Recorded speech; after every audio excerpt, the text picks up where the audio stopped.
It was disruptive. The way they was dressing was different from the Hot Boys. And Wayne even got on Rap City when he said, I want to shout out the whole Squid Eye. And Baby looked at him like, man, is this serious? And BG said, I want to shout out the whole Cash Money Clique and knock Wayne's head off his head. My name is GDP. Some people know me as GDP Speaks from Instagram, YouTube, and all that. And right now I'm rocking with the one and the only, the best. You know the rest. Video Wayne from the 504, like Soulja Slim said, cutthroat to the meat show.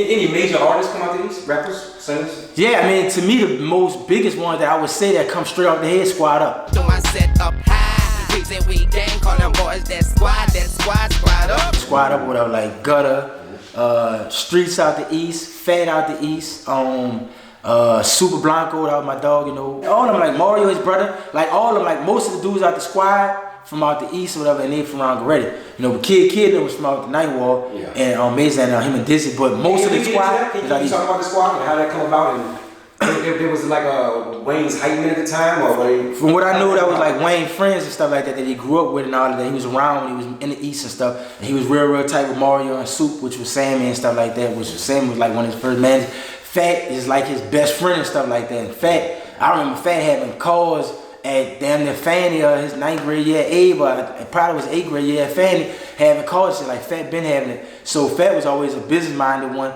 smart, cool, and laid back like he is today. And I'm talking about Fat, y'all might know him as Fee Banks, that's my family.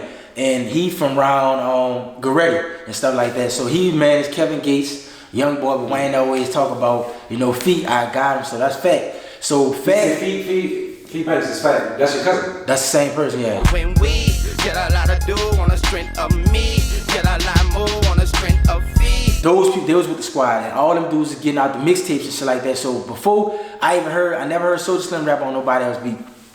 Lil Wayne was the first person that did it. Lil Derek started doing it after, but Lil Wayne and the squad was the first to bring that New York shit to the city. And them dudes was out the East, so they took that whole Dipset swagger and that G-Unit swagger and the flyness, and they did it because a lot of niggas be like, oh man, niggas like these pretty or whatever. They wear Jerry curls. I seen a picture when Gangsta had a Jerry curl in his head. I didn't see pictures when people from certain groups had S curls in their head or whatever and all that. But they was acting like, even Turk said it on Drake Champs. He said, man, I used to have an S curl in my head trying to be like immature. I don't know why everybody's only acting like the East was the only wearing baby bands and curls. A lot of the dudes was probably mixed or whatever.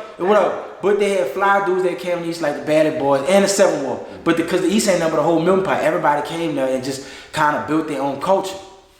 We might not have second lines and all out there, but we have our own culture. And shout out to that back there, miss you. But the squad played a big part in the flyness and introducing the mixtape culture to New Orleans, because before that, he wasn't rapping on nobody beats or whatever. And when Wayne did that with them, it was disruptive. The way they was dressing was different from the Hot Boys.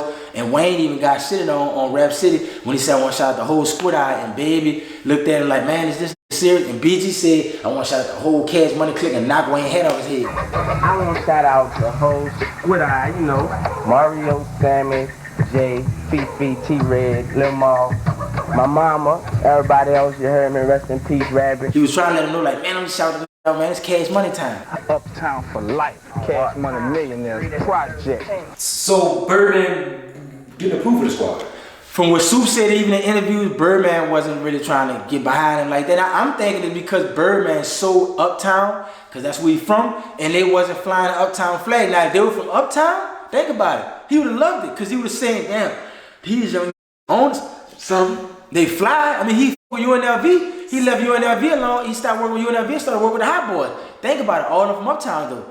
But the squad come with a whole new flavor, and Wayne saying he's the next little dudes, and Wayne groomed them. Why not work with them? Well, because they're at the East, and nobody ain't trying to hit them. But the city thought different, because the city was the squad.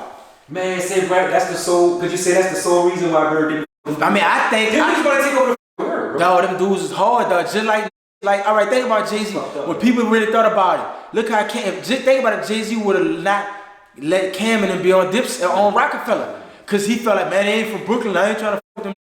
But look how much flavor Harlem got when they hit the game. So if Baby would have gave the squad a chance to really do that, ain't no telling how big them dudes would have been. He got in the way what could have been or whatever. Wayne already was on the greatness before, and even though Drake and Nicki phenomenal, he wound up doing that later, but he was on to it back then with them. And even what's Fee doing, what he doing with Young Boy and Gates, Fee knew he was a visionary then too. So think about Fee like Jim Jones, how he could see the videos and how Fee was able to direct the shit and say, we're gonna dress like this is gonna be our swag. Cause everybody in the squad always say Fee was a natural born leader. Kind of like how Jim was, and they clicked too with Dipset. But Baby never let the squad really do their thing. So if Baby would have sat back and put the bag behind them dudes, that would have been a whole nother one. But at the time, I don't think Baby was ready to just let go the wheel, you know, and embrace the new looks that Wayne had. Did you think it had anything to do with, because Birdman would have had full control over that group, right? He would have. I'm more than sure they would have signed with him, cause Do you think it was a threat to any of his other groups that it did come out in some? It shouldn't have mattered. You're a businessman, so you in it to make money and sell records. What record label exec ever said, well, I'm worrying about that you making more money than them? Whatever host winning, I'm betting on that house. I'm in it for business. Baby all about money. But Baby more than money, and I love Baby, but he's more about Uptown than anything, and that's cool. But I just feel like if he would have probably got out the way and let Wayne do that, ain't no telling, because we don't really know. Them dudes in the head to go to try to get no deal with nobody else. That hurt the city, bro. It did, because it would have opened up, and that's why I don't want to say this too, bro. I love Soulja Slim, and I miss him, because Slim wasn't like that. Slim was so, and I'm not saying Baby didn't work with PMX from out the Iberville, and he didn't work with Mr. Ivy from out the Night War. He didn't do nothing with Miss T, and he didn't have manufacturers producing. I'm not saying he never worked with people from downtown, but he loved what he loved, and he loved Uptown. I'm saying it to say that I thank Soulja Slim, bro, and I really miss him. And what I loved about Soulja Slim so much, like I said, Birdman was always so Uptown, and he didn't really want to work with you. I mean, he wasn't going to be super hard behind you like he was if he was from Uptown. Like I said, he had PMX, he had Mr. Ivy, he had Miss T, and, you know, like I said, manufacturer producer, so he didn't have other artists, and PMX from out the Iberville. He worked with people from downtown. But Soulja Slim was working with Lil Real. Soulja Slim said, reincarnated, gonna come back to me, is Lil Real. Lil Real, I'll miss you. I'll miss you. His name Brandon Guillory, BG. He used to hang with my brother. My brother was with him when he rapped for Soulja Slim in a Plaza parking lot. And Soulja Slim said, man, take my number, come to the studio, roll on him and my brother Brandon that's in jail. They was together, Lil Real could tell you that. And then, so when Soulja Slim said this on College Hill on BET, the footage still out there, he said, I'm putting all my money behind him. He was out the East, he wasn't out the Magnolia. Slim did that. Slim was with a lot of people from out the East, dog. So I just feel like Slim mess with you if you from anywhere.